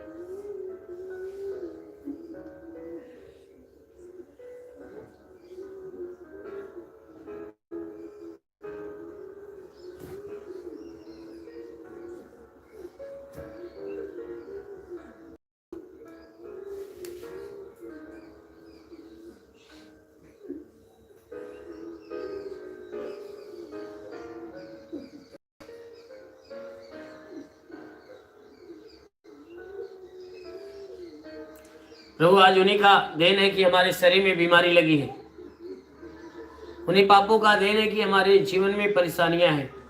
आज जो हम पीड़ाओं में है, बीमारियों में है, दुख में है, तकलीफ में है, हमारे पाप का कारण है। हमारे पाप का कारण है कि हम दुख तकलीफ में है, बीमारी में है, परेशानियों में है। हमारे पाप का कारण हमारे बेटे और बेटियां पीड़ित हैं। हमारे घर में समस्याएं, परिवार में समस्याएं हैं। हमारे घर परिवार में लड़ाई झगड़े हो रहे हैं, पति पत्नी के बीच में लड़ाइयां हैं। प्रभु हमारे पाप के कारण, हमारे पाप का कारण है।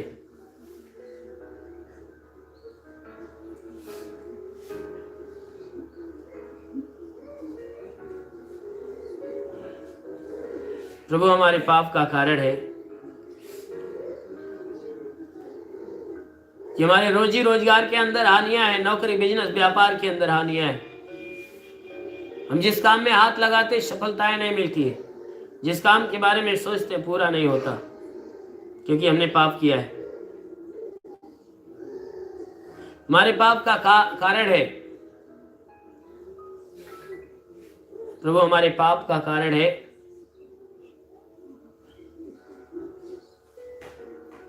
कि दुष्ट आत्माएं हमारे जीवन में, हमारे घर में आकर तबाहियां पे तबाहियां मचाती है। मैं स्वयं को बचाना चाहकर भी बचा नहीं पाता, क्योंकि हमने पाप किया है।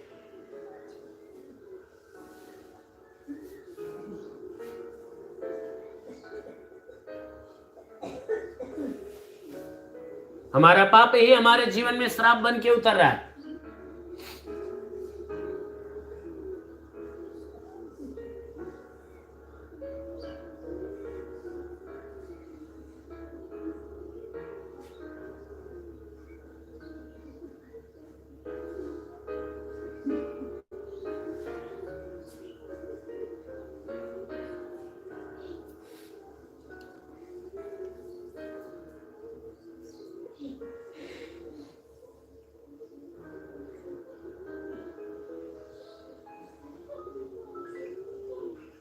प्रभु आज मैं अपने पापों को याद करके कबूल करता हूँ, क्षमा मांगता हूँ, क्योंकि तेरे इच्छा के खिलाफ हमने गुनाह किया है, हमने पाप किया है। प्रभु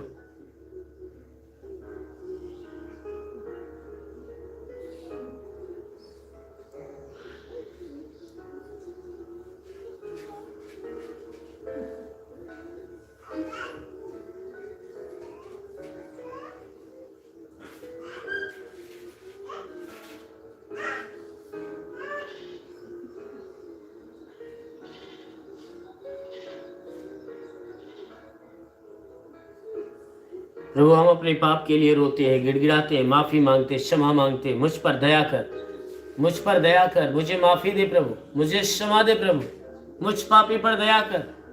यदि तू दया करेगा, यदि तू क्षमा करेगा, मेरा जीवन बदल जाएगा, दुख निकल जाएगी, तकलीफें चली जाएगी, समस्या खत्म हो जाएगी, विपत्तियां टल जाएगी।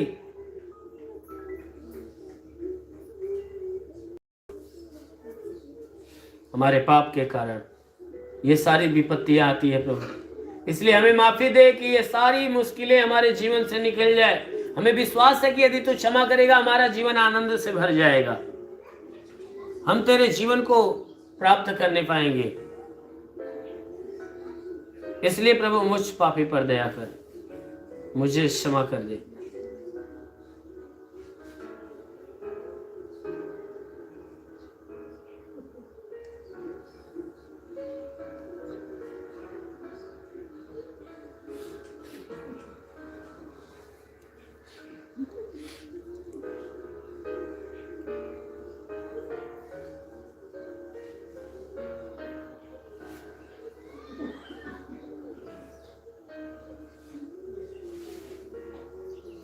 आइए आंखों को बंद करिए, मेहर के लिए आंखों को बंद करिए, दोनों हाथ ऊपर करिए, हमारे साथ बोलिएगा।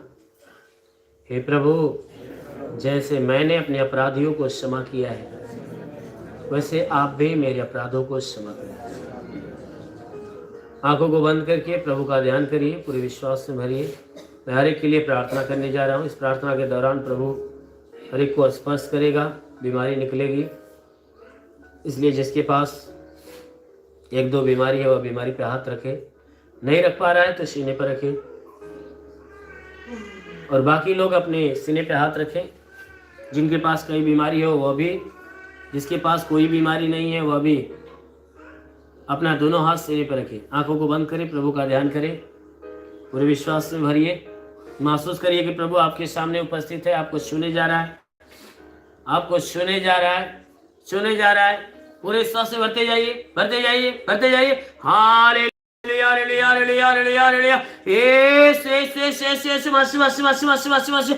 ओ महान परमेश्वर, हम प्रार्थना करते पिता, अपने पवित्र सामर्थ्य बलवंत हाथों को नीचे बढ़ा, ताकि हर एक के शरीर को स्पर्श होने दे, हर एक के शरीर को स्पर्श होने दे, हर एक के शरीर को छू ले, ताकि इनके सर से पांव के भी किसी भी अंग में कोई प्रकार की बीमारी हो, यीशु के नाम से आदेश करता हूं, हर एक बीमारी से छड़ शरीर छोड़कर बाहर निकल जाए यीशु के नाम में।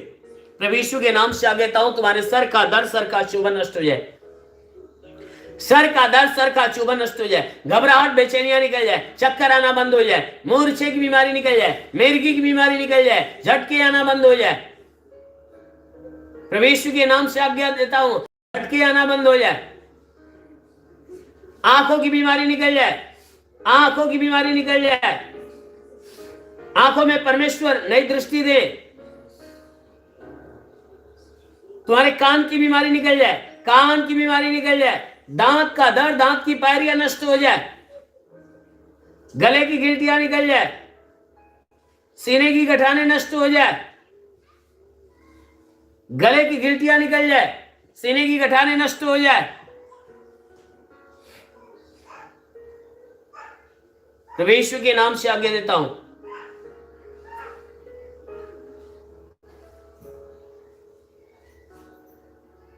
तुम्हारे शरीर के किसी भी भाग में गिल्टी हो तो निकल जाए, सीने का दर्द निकल जाए, पेट का दर्द निकल जाए, कमर का दर्द निकल जाए, रीढ़ की हड्डियों का दर्द निकल जाए, घुटने का दर्द निकल जाए, हर एक जोड़ों का दर्द निकल जाए, गठिया बात की बीमारी, साटिका की बीमारी नष्ट हो जाए, ब्लड प्रेशर, शुगर की बीमारी निकल जाए, दमा, HIV, टीबी, कैंसर नष्ट हो जाए।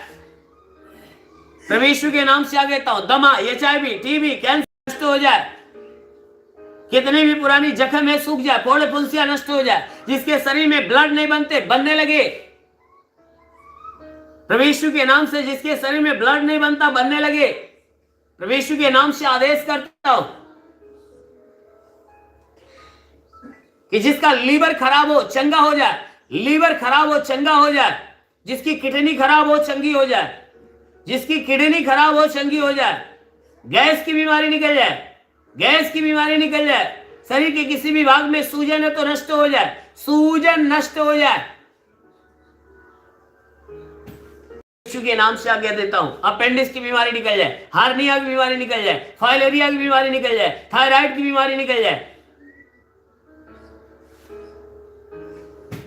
प्रभु यीशु के नाम से आदेश करता हूं,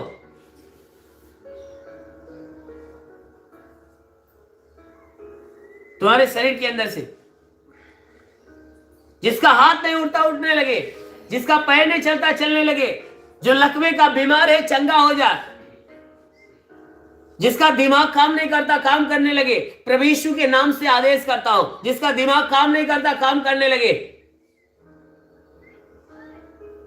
बाबासीर की बीमारी निकल जाए, बाबासीर की बीमारी निकल जाए, ट्यूमर की बीमारी निकल जाए, शरीर के किसी भी भाग में पथली है, पथली पूरी तरह से गायब हो जाए, पथली पथली गायब हो जाए, प्रभु यीशु के नाम से आदेश करता हूं, पथली गायब हो जाए। प्रभु यीशु के नाम से आदेश करता हूं, तुम्हारे शरीर के अंदर से जुकाम खांसी बुखार निकल जाए, जुकाम खांसी बुखार निकल जाए, टाइफाइड मलेरिया नष्ट हो जाए, उल्टी दस्त की बीमारी निकल जाए, पेचिश बढ़ना बंद हो जाए, किसी भी प्रकार का चर्म रोग निकल जाए, खाज खुजलियां नष्ट हो जाए, किसी भी प्रकार के दाग धब्बे निकल जाए, सफेद दाग पूरी तरह से नष्ट हो जाए, सफेद दाग पूरी तरह से नष्ट हो जाए, पीलिया स्नोफीलिया की बीमारी निकल जाए, लहू पानी की बीमारी निकल जाए, लहू पानी की बीमारी निकल जाए। प्रभु यीशु के नाम से आज्ञा देता हूं, जिसके पास संतान नहीं है, परम पिता परमेश्वर उन्हें संतान दे, जिसके गर्भ में संतान की उत्पत्ति नहीं होती, परमेश्वर यीशु के नाम से आदेश करता हूं, उसके गर्भ का सारा बंधन इसी क्षण नष्ट हो जाए, उसके गर्भ का सारा बंधन टूटने पाए, उसका गर्भ फलवंत हो जाए, उसके गर्भ में संतान की उत्पत्ति हो। प्रभु यीशु के नाम से आज्ञा देता हूं कि तुम्हारे शरीर के अंदर से और तुम्हारे परिवार के अंदर से प्रवेश की पवित्र नाम दुष्ट आत्मा से शरीर छोड़े और बाहर निकल जाए। दुष्ट आत्मा तुझे आदेश करता हूं, इनका शरीर छोड़ और बाहर निकल।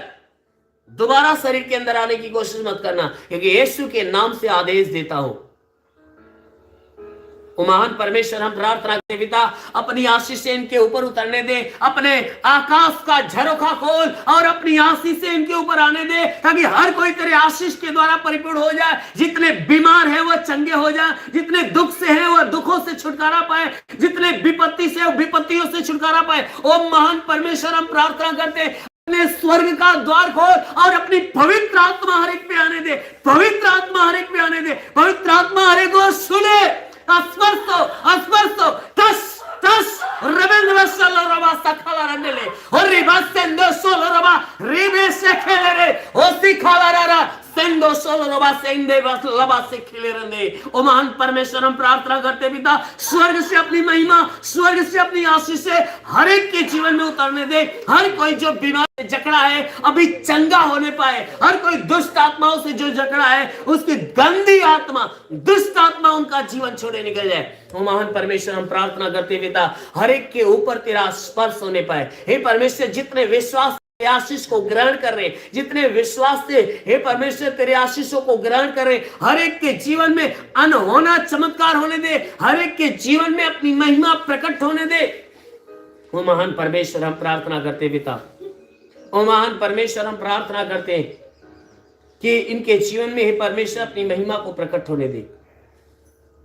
कोई बहन है जिसका नाम, एक बहन है जिसका नाम सुनीता है, सुनीता, और वह बहन अपने बेटे के लिए बार बार प्रार्थना करती है, अपने बेटे के लिए वो बार बार प्रार्थना करती है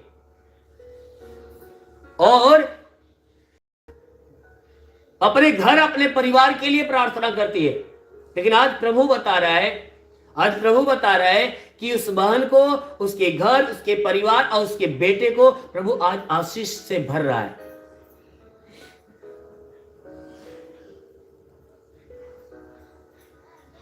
अभी एक भाई ऐसा है जिसके दाहिने पैर के अंदर हमेशा दर्द बना रहता है, जिसके दाहिने पैर में हमेशा दर्द बना रहता है। अभी हमें प्रभु संदेश दे रहा है कि उसके दाहिने पैर का जो दर्द है, वो दाहिने पैर का दर्द पूरी तरह से जा रहा है, दाहिने पैर का दर्द पूरी तरह से जा रहा है।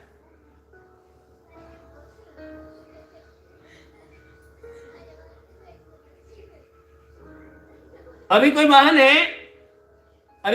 है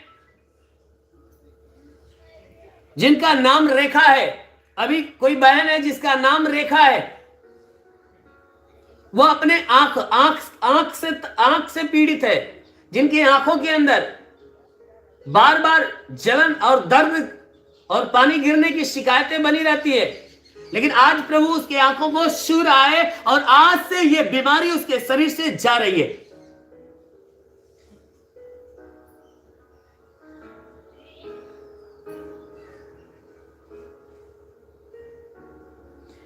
कोई एक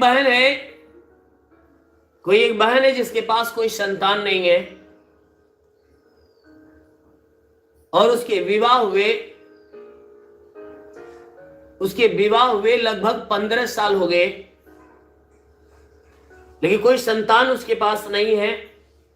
गर्भ में कई बार ऐसा हुआ, गर्भ रुका लेकिन वह गर्भ नष्ट हो गया।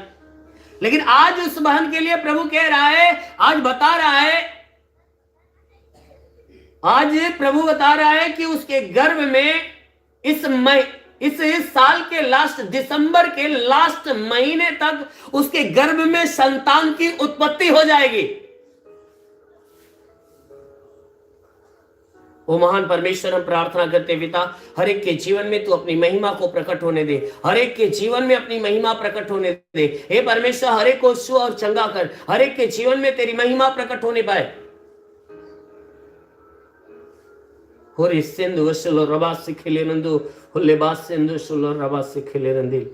ओ महान परमेश्वर, हम प्रार्थना करते पिता, हर एक को छू और चंगा होने दे, हर एक को छू और चंगा होने दे, हर एक को छू। अभी 2 भाई ऐसे हैं जिनके सीने में जलन बनी रहती है, सीने में जलन और दर्द बनी रहती है। दो भाई ऐसे हैं जिनके सीने में दर्द और जलन बनी रहती है। आज अभी प्रभु ने छू रहा है, आज अभी प्रभु ने छू रहा है, अभी चंगा कर रहा है। उनके शरीर से सीने का दर्द और जलन पूरी तरह से जा रहा है।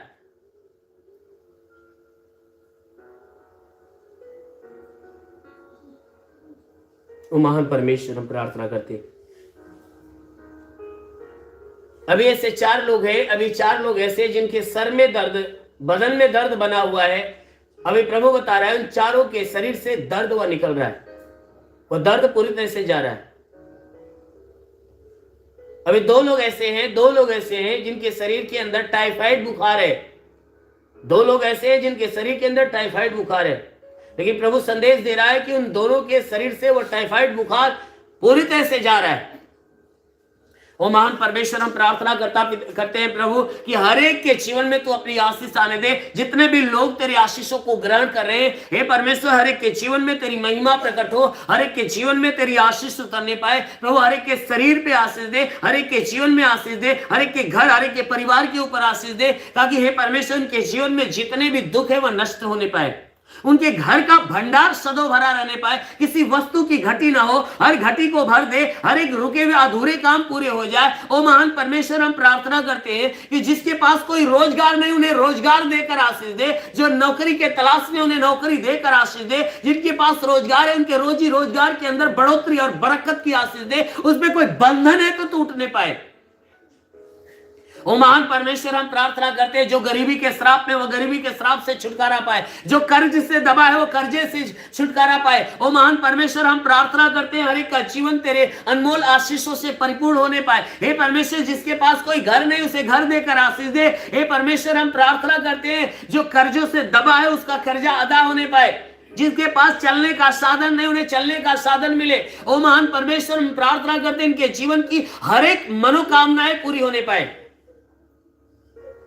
इनके जीवन की हर एक मनोकामनाएं पूरी होने पाए। ओ महान परमेश्वर हम प्रार्थना करते हैं तेरा साथ इनके साथ हो, तेरा हाथ इनके सर पे बना रहे, अनुग्रह शांति से भर दे मेरे प्रभु। अपने स्वर्ग का झरोखा खोलकर अपने आत्मा का अभिषेक होने दे, ताकि हर कोई आत्मा के द्वारा परिपूर्ण हो जाए और आत्मा के द्वारा चलाए हुए चले। ओ महान परमेश्वर हम प्रार्थना करते हैं इन्हें आत्मिक ज्ञान आत्मिक बुद्धि से भर दे, ताकि ये बुराई को त्यागे भलाई के मार्ग पर चले, हर एक गंदी आदत से छुटकारा पाए। हे परमेश्वर, इन्हें आत्मिक ज्ञान आत्मिक बुद्धि आत्मिक दान आत्मिक वरदान से भर दे।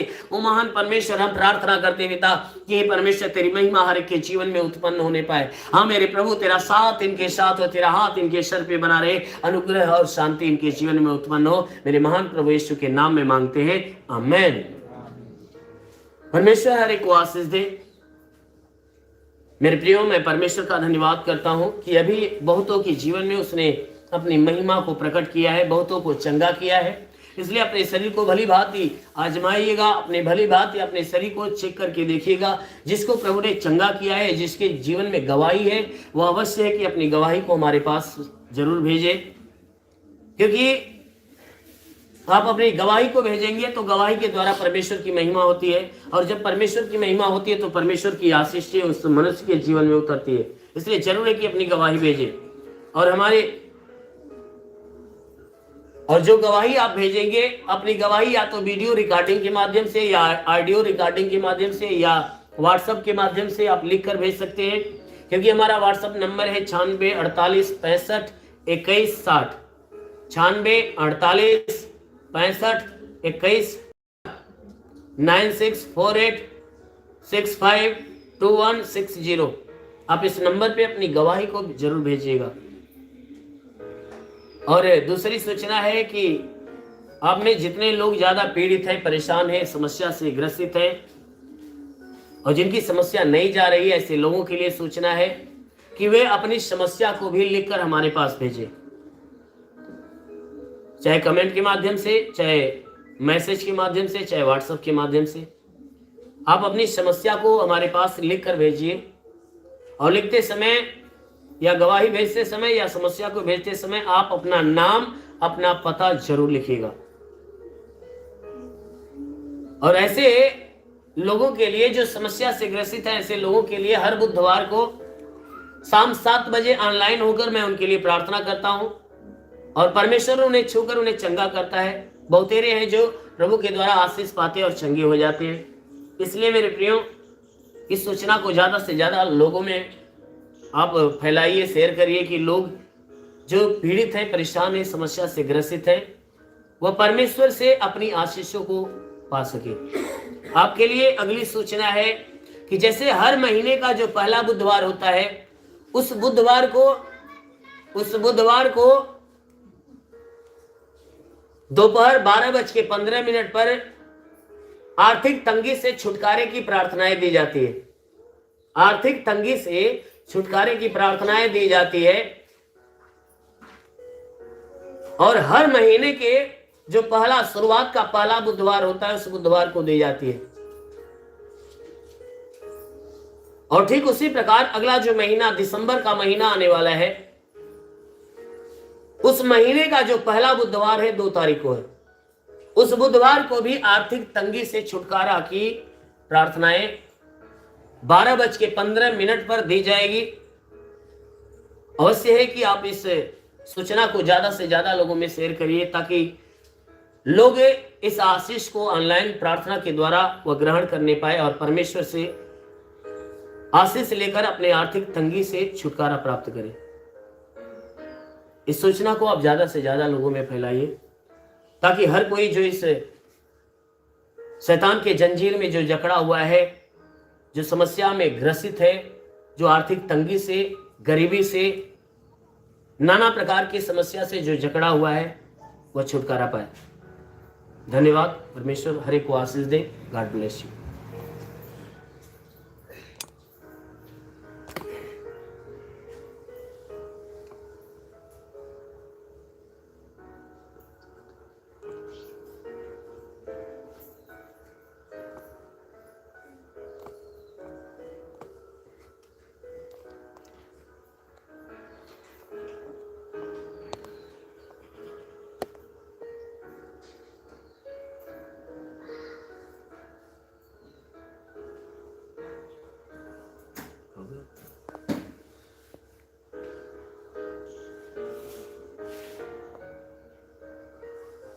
क्रॉस वाले का ऊपर क्रॉस पे क्लिक कर।